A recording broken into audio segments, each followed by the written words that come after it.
समय तक आपको छूट मिलती है, उतने समय में आप तैयारी कर लें अपने देश में उसको लागू करने की।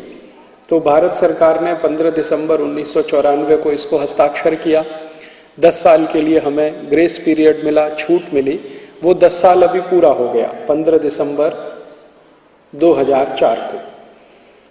1 जनवरी 2005 से वो सब शर्तें लागू हो जाएंगी जो कुछ गेट करार में हैं, WTO में हैं, और उन शर्तों के आधार पर देश का शासन चलेगा, देश की सरकार चलेगी, देश की पूरी व्यवस्था चलेगी। आपके देश की संसद के कहे हुए पर अब इस देश की सरकार नहीं चलेगी। आपके देश की विधानसभाएं अगर कुछ तय करें उसके अनुसार अब सरकार काम नहीं करेगी।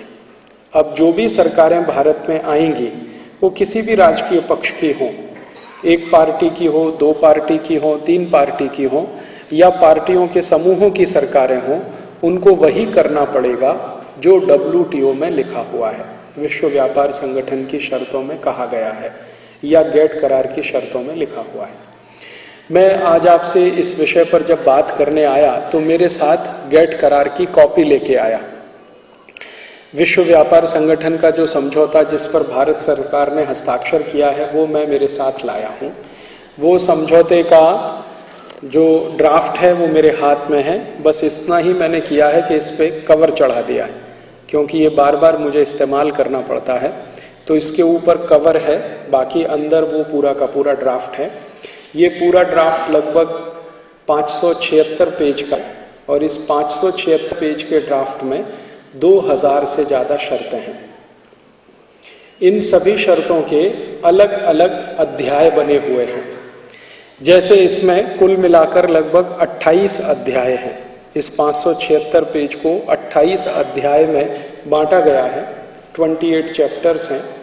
अलग अलग अध्याय के अलग अलग नाम हैं। जैसे एक अध्याय है एग्रीमेंट ऑन एग्रीकल्चर, कृषि विषय का समझौता। एक अध्याय है agreement on trips, TRIPS, trips, trade related intellectual property rights, अर्थात पेटेंट, कॉपीराइट और ये जो मार्क्स के जो समझौते होते हैं, हर एक कंपनी का अपना कोई विशेष तरह का चिन्ह होता है, तो वो कॉपीराइट, पेटेंट, उस तरह के समझौते ट्रिप्स में है। इसी तरह से इसमें एक अध्याय है एग्रीमेंट ऑन सर्विसेज, सेवा के व्यापार का समझौता। इसी तरह से इसमें एक अध्याय है agreement on sanitary and phytosanitary measures. ऐसे कर करके इसमें ऐसे ही एक अध्याय है एग्रीमेंट ऑन टेक्सटाइल, ये जो कपड़े का व्यापार है उसका समझौता। तो कुल मिलाकर इसमें 28 अध्याय हैं। हर एक अध्याय अपने आप में एग्रीमेंट के जैसा है। हर एक अध्याय अपने आप में एक एग्रीमेंट के बराबर है, समझौते के बराबर है। कुल अध्याय 28 हैं। इन सबको मिलाकर इसको WTO एग्रीमेंट कहा जाता है या गेट करार कहा जाता है। ये गेट करार जब हस्ताक्षर हुआ था 15 दिसंबर 1994 को, तो हमारे देश की सरकार, उन्होंने बार बार ये कहा था कि हम इसको हस्ताक्षर नहीं करेंगे। संसद के अंदर कहा था, संसद के बाहर कहा था। और जैसा कि मेरे पूर्व वक्ता श्री रूपेश ने कहा, 14 दिसंबर 1994 तक हमारी सरकार कह रही थी कि हम WTO पर गेट करार पर हस्ताक्षर नहीं करेंगे, लेकिन अचानक 15 दिसंबर 1994 को ये हस्ताक्षर कर दिए गए और 16 दिसंबर को मेरे जैसे आदमी को, आपको सभी को अखबारों के माध्यम से सूचना मिली। अखबारों के माध्यम से पता चला, संसद में भी माहिती नहीं आई थी। उसके पहले भारत की सरकार के जो प्रतिनिधि थे जिन्होंने ये हस्ताक्षर किया था, उन्होंने न्यूज़पेपर्स को बताया, रिपोर्टर्स को बुलाकर कहा कि हमने वो हस्ताक्षर किया। तो बहुत सारे पत्रकारों ने उनसे पूछा कि कल तक तो आप कह रहे थे कि हम हस्ताक्षर नहीं करेंगे, अब एक ही दिन में आपने ये हस्ताक्षर करके मत परिवर्तन किया, मन बदल दिया, ऐसा कैसे हुआ? तब उन्होंने कहा था, वो बात मैं आपको कोट करना चाहता हूं, अंग्रेजी में कही गई थी, बेगर्स हैव नो चॉइस। सरकार की ओर से कहा गया था, बेगर्स हैव नो चॉइस, माने जो भिखारी होते हैं उनका अपना कोई मंतव्य नहीं होता है, उनकी कोई अपनी चॉइस नहीं होती है। माने भिखारी तो वही करता है जो भीख देने वाला कराता है। माने आपको कोई भीख दे रहा है, आप भीख ले रहे हैं, तो भीख देने वाला जो आपसे कहेगा वही आपको करना पड़ेगा। इसका मतलब यह है बेगर्स हैव नो चॉइस। ये सरकार की तरफ से कहा था। हमारे देश में ऐसी परिस्थिति क्यों बनी जब हमने ये गेट करार हस्ताक्षर किया, इस पर भी मैं बात करूंगा, लेकिन वो बात करने से पहले ये गेट करार शुरू कैसे हुआ इस पर बात करता हूं, ताकि आपको इसका इतिहास भी पता हो। गेट करार की शुरुआत हुई सन 1948 में। गेट एक शब्द है अंग्रेजी का, GATT, उसका पूरा अर्थ है journal agreement on trade and tariff. Trade का मतलब आप समझते हैं व्यापार, टैरिफ का मतलब होता है बाहर से आने वाली वस्तुओं पर लगाया गया टैक्स, उसको हम टैरिफ कहते हैं। तो व्यापार और बाहर से आने वाली वस्तुओं पर लगाए गए टैक्स का एक सामान्य समझौता, इसको गेट के नाम से जाना जाता है। 1948 में यह शुरू हुआ था। इसकी शुरुआत कैसे हुई थी? दुनिया के 23 देशों ने मिलकर इसको शुरू किया था।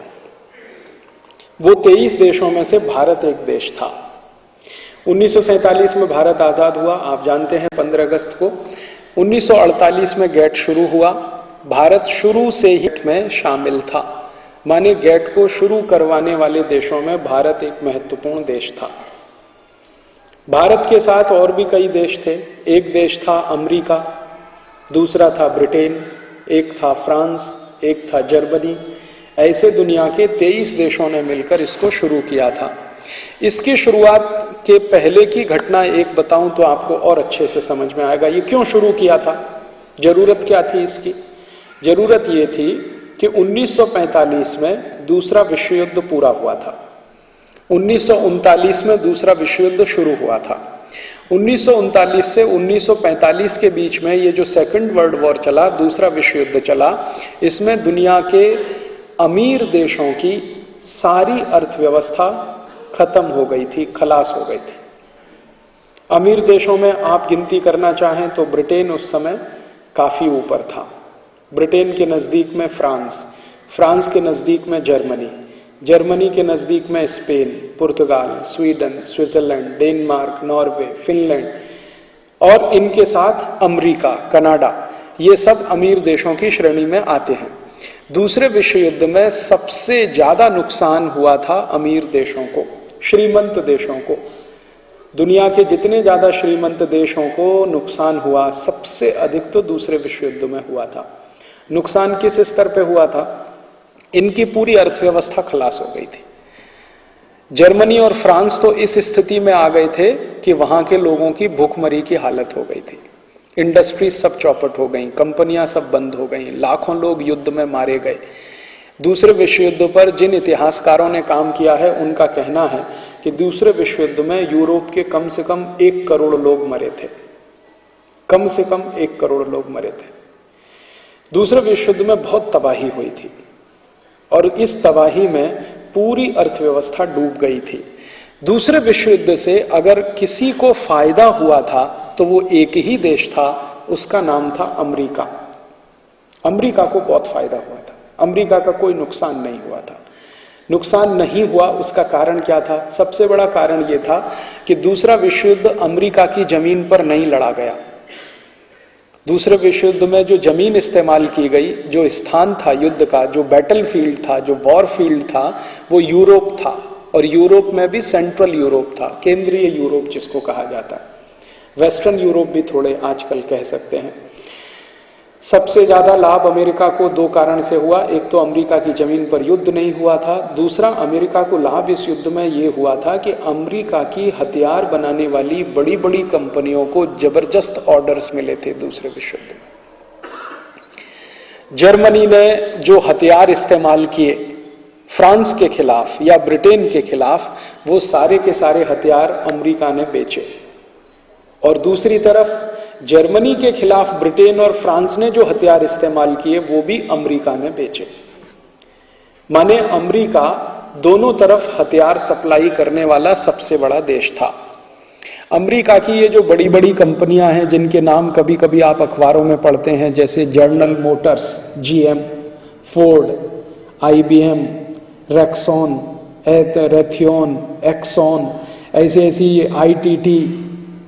कॉपर कोनेकॉट, ऐसी अमेरिका की जो बड़ी बड़ी कंपनियों के नाम अक्सर आप सुनते हैं, ये सब हथियार बनाने वाली बड़ी कंपनियां हैं। इन हथियार बनाने वाली कंपनियों को जबरदस्त मुनाफा हुआ था। इन्होंने जो मित्र देश थे, मित्र देश माने ब्रिटेन के साथ मिलकर जर्मनी के खिलाफ लड़ने वाले देशों को मित्र देश कहा जाता था, जर्मनी के साथ मिलकर लड़ने वाले देशों को शत्रु देश कहा जाता था। तो मित्र देशों को भी हथियार अमेरिका बेच रहा था, शत्रु देशों को भी हथियार अमेरिका बेच रहा था। अमेरिका की 10 उंगलियां घी में थी और 10 पैर की उंगलियां घी में थी, 20 उंगलियां घी में थी, ऐसा कह सकते हैं। तो दूसरे विश्व युद्ध का सबसे बड़ा लाभ किसी एक देश को हुआ तो अमेरिका को, और सबसे बड़ा नुकसान जिन देशों को हुआ, यूरोप के देशों को, France, Germany, Sweden, Switzerland, Denmark, Norway, Britain आदि आदि देशों को। जिन देशों को नुकसान हुए उन देशों ने आपस में बैठकर कुछ समझौते किए। उनमें से एक समझौता ये था कि युद्ध अब समाप्त हुआ है, हमको आगे बढ़ना है, तो एक दूसरे को सहयोग करना सीखना चाहिए। तो यूरोप के देशों ने आपस में मिलकर एक दूसरे को सहयोग करने के लिए एक समझौता किया, जिसको नो वॉर पैक्ट कहा जाता है। वो समझौता यूरोप के देशों ने इस तरह से किया कि हम भविष्य में कभी भी एक दूसरे के खिलाफ युद्ध नहीं लड़ेंगे, क्योंकि युद्ध के भयंकर दुष्परिणाम उन्होंने देखे थे। तो युद्ध नहीं लड़ेंगे ऐसा समझौता उन्होंने कर लिया, और वो समझौता आज तक कायम है। यूरोप के देशों ने 1945 के दूसरे विश्व युद्ध के बाद आपस में 2004 की तारीख में कोई युद्ध नहीं लड़ा है। 1945 से सन 2004 के बीच में यूरोप के देशों ने एक दूसरे के खिलाफ कोई युद्ध नहीं लड़ा है। लेकिन आश्चर्य की बात यह है कि 1945 से सन 2004 के बीच में दुनिया में 345 युद्ध हुए हैं। 345 युद्ध हो चुके हैं। लेटेस्ट युद्ध जो है वो इराक का है। इराक से पहले अफगानिस्तान, अफगानिस्तान के पहले आप जानते हैं कुवैत का, कोरिया का, वियतनाम का, ऐसे चिली का, कोस्टारिका का, कोलंबिया का, भारत पाकिस्तान का, बांग्लादेश का, ऐसे कुल मिलाकर अगर सूची बनाई जाए तो 1945 से लेकर सन 2004 के बीच में 345 युद्ध हो चुके हैं। आने वाले समय में और भी होने की तैयारी है। सीरिया में युद्ध हो सकता है, ईरान में हो सकता है, अमेरिका ने घोषित कर दिया है, कोरिया में भी होने की संभावना है। तो युद्ध तो लगातार हो रहे हैं। 1945 के बाद दुनिया में कोई शांति स्थापित नहीं हुई है, काफी युद्ध हो रहे हैं, लेकिन यूरोप की जमीन पर नहीं हो रहे हैं। ध्यान देने की बात यह है। क्यों? क्योंकि यूरोप के देशों ने आपस में समझौता किया हुआ है कि हम एक दूसरे के खिलाफ लड़ेंगे नहीं। लेकिन ये जो दूसरे विश्व युद्ध के बाद से दुनिया में युद्ध हो रहे हैं, इन युद्धों में अभी फायदा किसको हो रहा है? अभी फायदा अमेरिका और यूरोप दोनों को बराबर बराबर हो रहा है। 1945 के दूसरे विश्व युद्ध में पूरा फायदा सिर्फ अमेरिका को हुआ। 1945 के बाद जो 345 युद्ध दुनिया में हुए हैं, उसमें फायदा यूरोप को भी हो रहा है, अमेरिका को भी हो रहा है। कैसे हो रहा है? यूरोप की बड़ी बड़ी कंपनियां हथियार बना रही हैं और दुनिया के देशों को बेच रही हैं। अमेरिका की भी कंपनियां भी हथियार बना रही हैं, दूसरे देशों को बेच रही हैं। अगर आप ध्यान से अखबार पढ़ते हैं तो 2-3 दिन पहले आपने देखा होगा, अमेरिका की एक बड़ी कंपनी जो F-16 विमान बनाती है, फाइटर प्लेन, उसने पाकिस्तान को बेचना शुरू किया है। परिणाम क्या निकलेगा? भारत भी वही खरीदेगा, क्योंकि भारत को पाकिस्तान से डर है, पाकिस्तान को भारत से डर है। तो अमेरिका ने पाकिस्तान को बेचना शुरू किया तो भारत सरकार भी खरीदेगी। थोड़े दिन के बाद पाकिस्तान सरकार और ज्यादा खरीदेगी तो भारत सरकार और ज्यादा खरीदेगी। तो अमेरिका का दोनों देशों में व्यापार चल गया हथियार बेचने का, F-16 प्लेन बेचने का। और F-16 का फाइटर प्लेन कोई कॉलगेट का पेस्ट नहीं है जो 10-20 रुपए में बेचा जाए। ये तो ऐसा फाइटर प्लेन है जो अरबों डॉलर में बिकता है और उसमें मुनाफा हजारों % में होता है। ऐसे ही तरीके से हथियार बेचने के काम किए जाते हैं। एक देश को देना, फिर पड़ोसी देश अपने आप खरीदेगा, उसको देना तो उसका पड़ोसी अपने आप खरीदेगा, फिर उसको देना तो उसका पड़ोसी अपने आप खरीदेगा। तो हथियारों की एक अंधी दौड़ पूरी दुनिया में जो चल रही है दूसरे विश्व युद्ध के बाद, उसका सबसे बड़ा लाभ अमेरिका और यूरोप को हो रहा है। ये लाभ जो है इतना अधिक है कि इन दोनों इलाके में, अमेरिका और यूरोप इलाके में पिछले 50 साल में अभूतपूर्व समृद्धि आई है। 50 साल पहले का यूरोप का अध्ययन अगर आप करें और अमेरिका का अध्ययन करें तो पिछले 50 साल में यूरोप और अमेरिका की पर कैपिटा इनकम, प्रति व्यक्ति आमदनी हजारों गुनी बढ़ी है सिर्फ इन युद्धों के होने से, क्योंकि उनको भयंकर हथियार बेचने के रास्ते खुल गए हैं। तो इस तरह से दुनिया चल रही है। और ये युद्ध किस तरह से किए जाते हैं या करवाए जाते हैं, एक छोटा उदाहरण आपको देता हूं, आपको बिल्कुल स्पष्ट समझ में आएगा कि हथियार बेचने के लिए क्या क्या किया जाता है दुनिया में। 1989 में 1979 में अमेरिका का एक अखबार है, उसका नाम है वॉशिंगटन पोस्ट। उसमें एक न्यूज आई, खबर आई जुलाई के महीने में, 16 तारीख को, 16 जुलाई 1989 को, 16 जुलाई 1979 को अमेरिका का बहुत बड़े पैमाने पर बिकने वाला अखबार वॉशिंगटन पोस्ट, उसके फ्रंट पेज पे मुख्य पृष्ठ पे एक खबर छपी। खबर ये थी कि इराक और ईरान नाम के दो देश, पड़ोसी देश, इनके बीच में एक क्षेत्र है, दो देशों के बीच में एक क्षेत्र है, उसको अरबी भाषा में शत अल अरब कहते हैं। तो शत अल अरब नाम का जो क्षेत्र है ईरान और इराक के बीच में, इसमें भयंकर मात्रा में तेल हुआ है। ये खबर वॉशिंगटन पोस्ट के फ्रंट पेज पर छप गई। अब ये खबर जब छपी तो दोनों देशों की सरकार के कान खड़े हो गए और उन्होंने देखना शुरू किया कि ये जो शत अल अरब नाम का क्षेत्र है इसमें इतना अधिक तेल है। और खबर जब छपी तो उसमें रेफरेंस दिया गया कि अमेरिका के जो सैटेलाइट अंतरिक्ष में घूम रहे हैं उनसे मिली जानकारी के अनुसार, तो और ज्यादा विश्वास हो गया। इसमें अविश्वास का कोई कारण ही नहीं।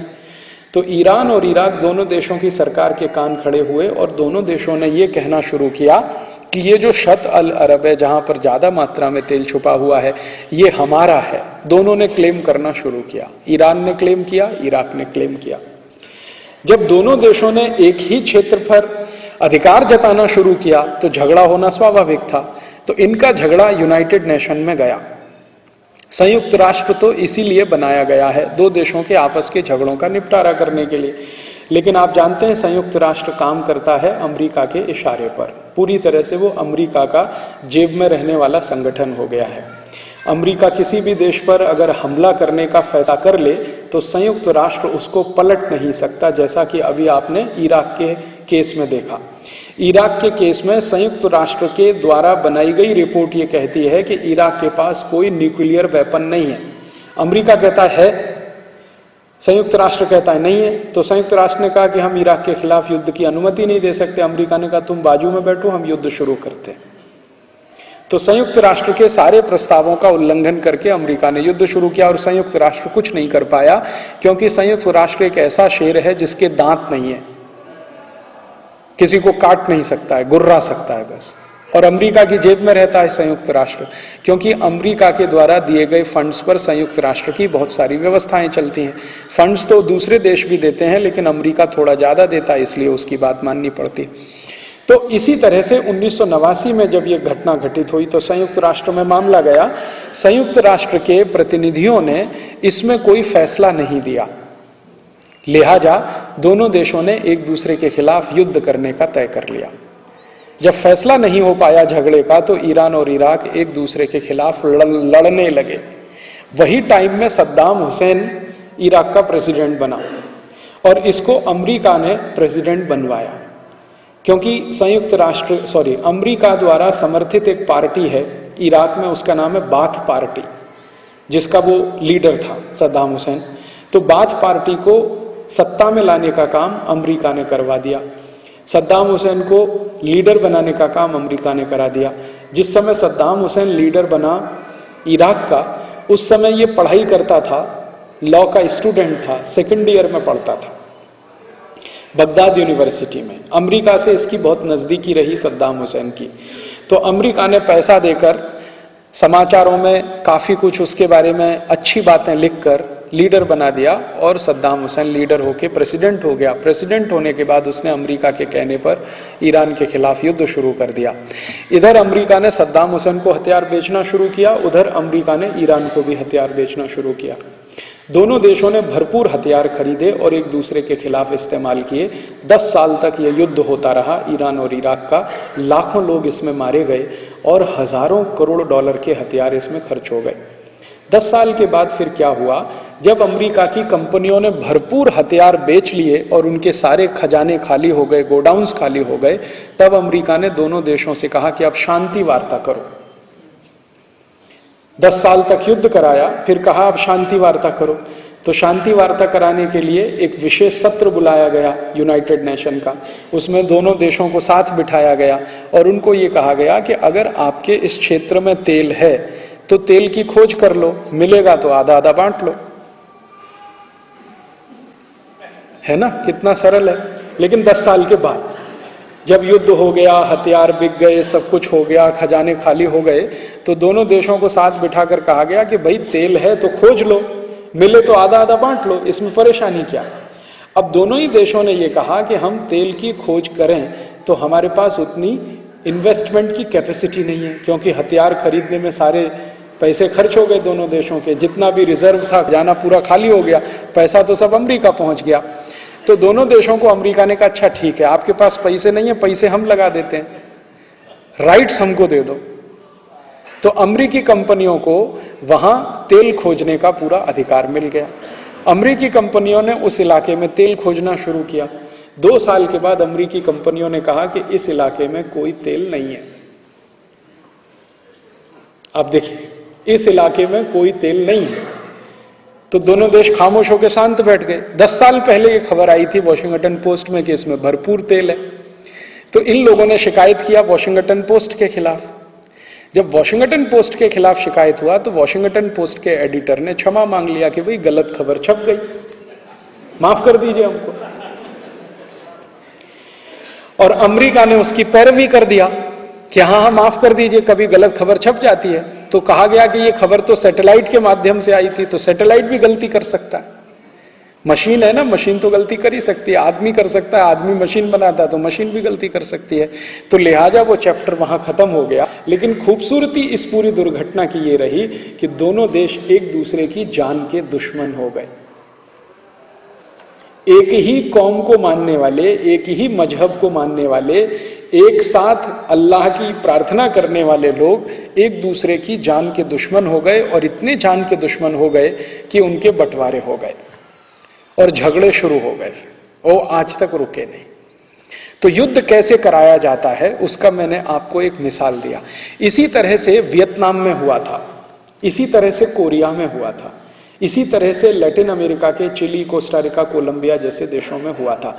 तो दुनिया के छोटे छोटे ऐसे देशों में जहां पर सरल प्रकृति के लोग रहते हैं, जिनकी प्रकृति बहुत सहज और सरल होने की होती है, उन देशों के नेताओं को बरगलाकर, अधिकारियों को खरीदकर, लोगों का दिमाग बदल के कैसे युद्ध के लिए तैयार किया जाता है, उसके लिए पिछले 50 साल से, 55 साल से, 57 साल से, जभी से माने 1945 से बहुत बड़ा प्रयास यूरोप और अमेरिका के द्वारा हो रहा है। और वो प्रयास ये है कि उनको हथियार बेचने हैं, हथियार बेचकर मुनाफा कमाना है, और मुनाफा कमाकर अपने देश को अमीर और अमीर और अमीर बनाते चले जाना है। ये है। अब आपको इस घटना से एक बात समझ में आनी चाहिए, जो मैं आपके दिमाग में लाने की कोशिश कर रहा हूं, कि यूरोप और अमेरिका की अर्थव्यवस्था में सबसे बड़ी कमाई, इनकम अगर कहीं से होती है तो हथियारों की बिक्री से होती है। हथियारों की बिक्री यूरोप और अमेरिका के देशों का सबसे बड़ा धंधा है। अगर हथियारों की बिक्री सबसे बड़े पैमाने पर ये करते हैं तो शांति कैसे स्थापित हो सकती है, जरा सोचिए। जितने ज्यादा हथियार बिकेंगे उतने ज्यादा अशांति होने की संभावना है, जितने ज्यादा बम बनेंगे उतने ज्यादा युद्ध होने की संभावना है। तो मजे की बात यह है कि यूरोप और अमेरिका के देश सबसे ज्यादा हथियार बेचते हैं और सबसे ज्यादा दुनिया में शांति की बात करते हैं, सबसे ज्यादा। आपको हर दूसरे तीसरे दिन अमेरिका के किसी मंत्री का, अमेरिका के किसी राष्ट्रपति का अखबार में बयान मिल जाएगा, भारत पाकिस्तान को दोस्ती करनी चाहिए। आता है ना अक्सर, कभी स्ट्रॉप टॉलबोट आके बोल जाता है, कभी उनकी वो कोई महिला आके बोल जाती है, कोंडोलिसा राइस आके बोल जाती है, कभी जॉर्ज बुश स्टेटमेंट दे देता है, कभी बिल क्लिंटन देता था कि भारत पाकिस्तान को दोस्ती करनी चाहिए। ये वो लोग कहते हैं जो दुनिया में सबसे ज्यादा हथियार बनाते हैं, बेचते हैं, और हथियारों का अंतिम उद्देश्य एक ही होता है, युद्ध और युद्ध। सबसे ज्यादा अशांति पैदा करने वाले जो देश हैं दुनिया में, वही शांति की बात करके आपको, मुझको, सबको मूर्ख बनाते रहते हैं। और हम सब सीधे साधे भोले भाले लोग मूर्ख ही बनते रहते हैं। अगर हम अमेरिका और यूरोप के देशों को ये पलटकर कहना शुरू करें कि हम भारत पाकिस्तान में तो दोस्ती हो जाएगी, दुनिया के सभी देशों में दोस्ती हो जाएगी, अमेरिका की सब कंपनियां हथियार बनाना बंद कर दें, ये वो मानने को तैयार नहीं है। वो कहते हैं कि हम हथियार बनाते रहेंगे, तुम मत बनाओ। न्यूक्लियर बॉम्ब चाहिए तो अमेरिका के पास आओ, तुम मत बनाओ अपना। अगर तुम बनाओगे तो हम तुम्हारे ऊपर पाबंदी लगाएंगे। तुम फाइटर प्लेन्स मत बनाओ, तुम मिसाइल मत बनाओ, तुम कुछ भी मत करो, तुमको जरूरत हो हमारे पास आओ। आप देखते हैं ना, जिस दिन भी भारत की सरकार कोई मिसाइल का परीक्षण करती है, अगले दिन अमेरिका की तरफ से कोई बयान आ जाता है ना कि हम चाहते हैं कि शांति स्थापित हो इस क्षेत्र में।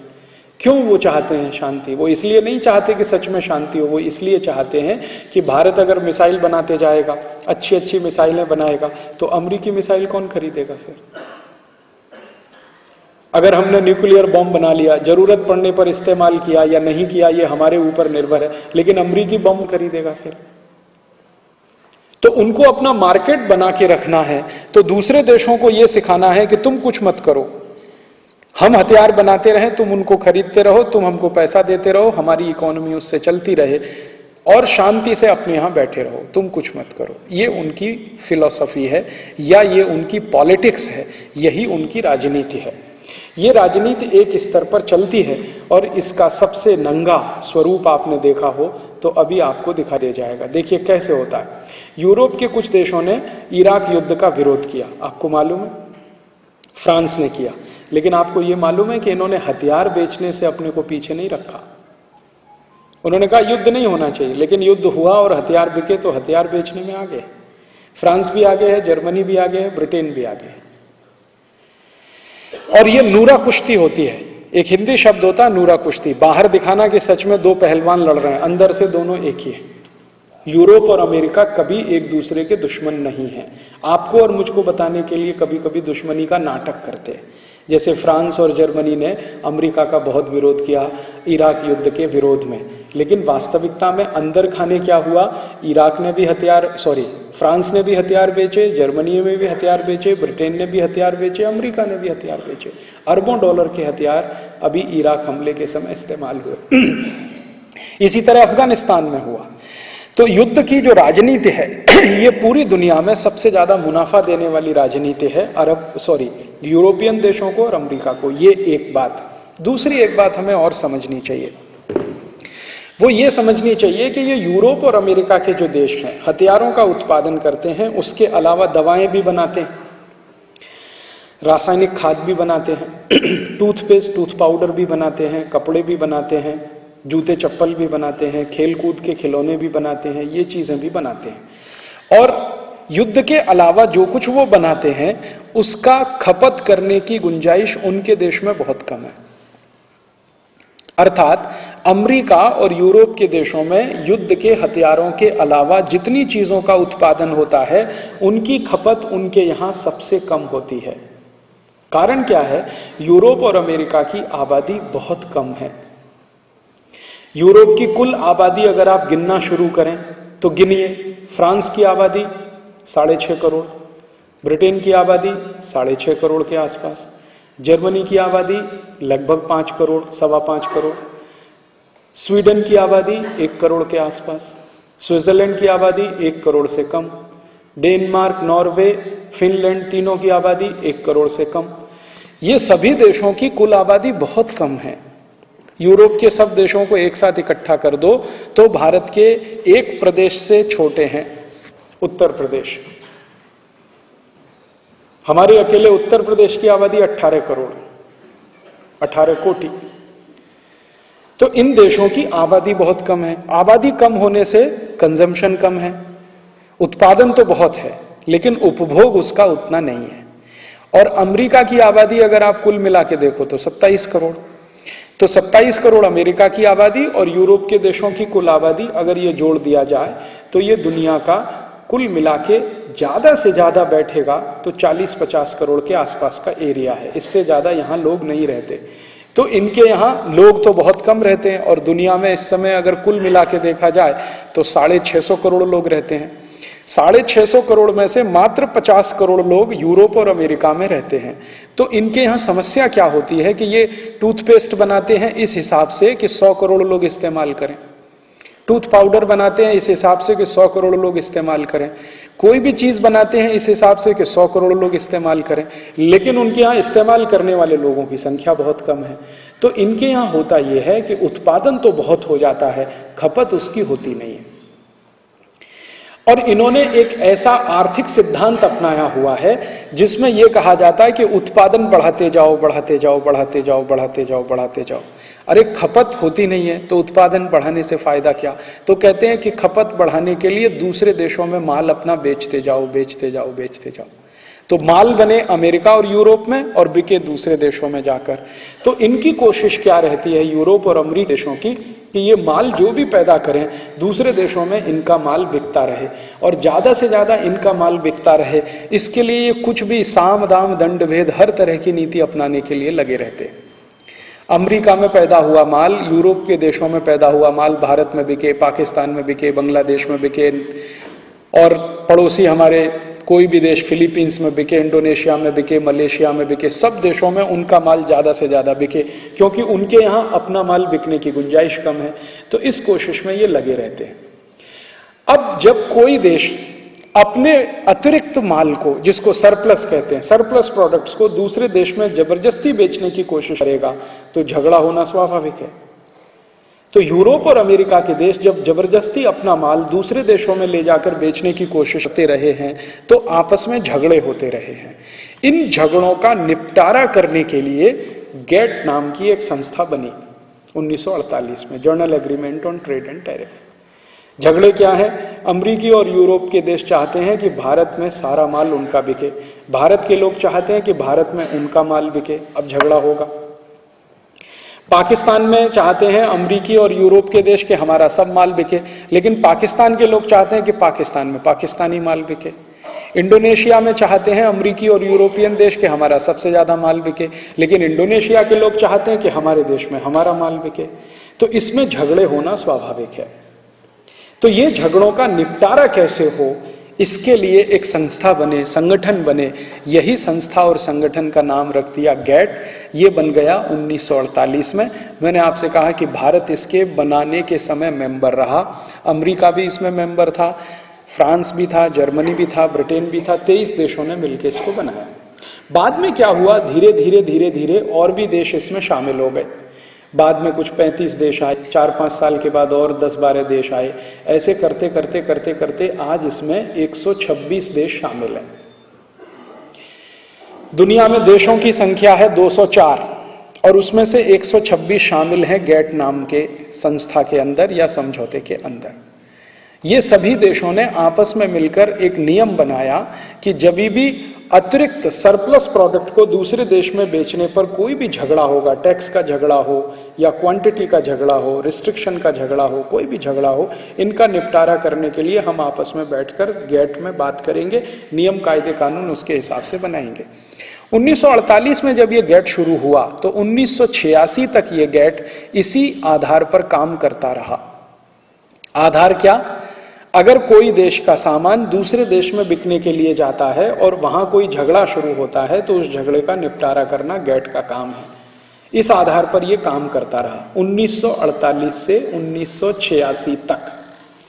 लेकिन 1986 में आने के बाद, 1986 का साल जब आ गया 1986 का, तब अमेरिकी और यूरोपियन देशों ने यह तय किया कि हमें गैट का उपयोग और ज्यादा तरीके से करना है। और ज्यादा तरीके से क्या करना है? अगर वो कोई अपना माल लेके भारत में बेचने के लिए लाते हैं और भारत की सरकार कहती है कि नहीं हम ये माल नहीं बिकने देंगे और उसको रोकने के लिए वो कोई कदम उठाती है, तो इन अमेरिकी और यूरोपियन देशों ने आपस में मिलकर तय किया कि हम कुछ ऐसे कानून बनवाएं ताकि हमारा माल रोकने के लिए कोई भी कदम दुनिया की सरकारें ना उठाएं। अक्सर ये झगड़े होते थे, अमेरिका का कोई माल भारत में आया, हमारी जरूरत नहीं है, सरकार ने उस पर टैक्स लगा दिया। उदाहरण के लिए अमेरिका के देशों से संतरा भारत में बिकने के लिए आया, हम भारत में भरपूर मात्रा में संतरा पैदा करते हैं और हमारे पास कोई आवश्यकता नहीं है अमेरिकी संतरा खाने की, हमें जरूरत भी नहीं है, हमारे विदर्भ में बहुत अच्छा संतरा होता है। तो भारत सरकार ने अमेरिकी संतरे पर पाबंदी लगाई। पाबंदी लगाने के दो रास्ते होते हैं, एक तो होता है टैरिफ, माने टैक्स लगा दिया, इतना ज्यादा टैक्स लगा दो कि अमेरिकी संतरा भारत के संतरे से सस्ता ना बिक पाए, इतना टैक्स लगा दो, तो उसको कहते हैं टैरिफ बैरियर, ताकि अमेरिकी संतरा भारत में बिकने के लिए ना आए। दूसरा होता है क्वांटिटेटिव रिस्ट्रिक्शन। वो क्या होता है, अगर अमेरिका ने बहुत जोर डाला और भारत सरकार को कन्विंस कर लिया, तो भारत सरकार ने कहा अच्छा ठीक है, साल में 10 किलो संतरा अपना तुम भारत में बेचो, 10 किलो से 1 किलो भी ज्यादा हुआ तो हम फिर पाबंदी लगा देंगे। इसको कहते हैं क्वांटिटेटिव रिस्ट्रिक्शन। तो दो तरीके से बाहर से आने वाले सामान को रोका जाता है किसी भी देश में। भारत भी रोकता है, पाकिस्तान भी रोकता है, अमेरिका भी रोकता है, फ्रांस भी रोकता है, जर्मनी भी रोकता है। हर एक देश अपने बाजार में आने वाले विदेशी सामान को रोकने के लिए ये दो ही रास्ते अपनाता है, या तो वो क्वांटिटेटिव रिस्ट्रिक्शन लगाता है, या तो उसके ऊपर टैक्स इतना ज्यादा लगा देता है कि वो महंगा हो जाए। ये तरीके से अमेरिका और यूरोप के देशों का सामान भारत में रोका जाता था। इन देशों ने क्या सोचा कि अगर हम ये क्वांटिटेटिव रिस्ट्रिक्शन और टैरिफ बैरियर दोनों समाप्त करा लें, तो फिर भारत या भारत जैसे तमाम देश हमारा कोई माल रोक नहीं पाएंगे अपने बाजार। हम जितना चाहेंगे उतना माल भारत और यूरोप में, भारत और भारत के पड़ोसी देशों में बेच पाएंगे। उनके यहाँ परेशानी क्या है, मैंने आपसे कहा कि माल का उत्पादन तो बढ़ता जा रहा है, कंजम्पशन उसका है नहीं। अब जब उत्पादन ज्यादा होता है और उपभोग कम होता है, तो अर्थशास्त्र की परिभाषा में एक संकट आता है, उसको कहते हैं मंदी, रिसेशन, इकोनॉमिक रिसेशन, आर्थिक मंदी।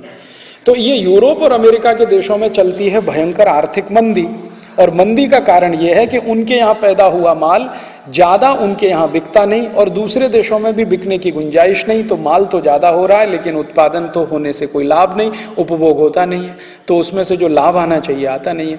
तो इन्होंने सोचा कि अपने देश की जो मंदी है उसको दूर करने के लिए हम भारत जैसे तमाम देशों में जहां पर बाजार बहुत बड़ा है, कितना बड़ा है, 103 करोड़ की लोक संख्या हमारी, चीन की 140 कोटि की लोक संख्या, और चीन और भारत को मिला दें तो आधी दुनिया, 140 कोटि और 103 कोटि, तो 243 कोटि हो गया, लगभग आधी दुनिया हो गई। और फिर हमारे पड़ोसी देशों को देखें, इंडोनेशिया 18 कोटि का देश, पाकिस्तान 14 कोटि का देश, 18 कोटि के यूरोप में कोई देश नहीं है। मैंने आपसे कहा ना, यूरोप का सबसे बड़ा देश है जो ब्रिटेन और फ्रांस और जर्मनी 6-6, 7-7 कोटि से नीचे के हैं, लेकिन एक ही देश है 18 कोटि का, इंडोनेशिया, फिर मलेशिया, फिर फिलीपींस, फिर थाईलैंड, फिर ये सब देश। तो ये सब जो एशिया के देश हैं, अगर एशिया को इकट्ठा कर लिया जाए तो ये दुनिया का, एशिया और अफ्रीका, अफ्रीका के देश देखो, नाइजीरिया 19 कोटि का देश, सूडान, लीबिया 12-13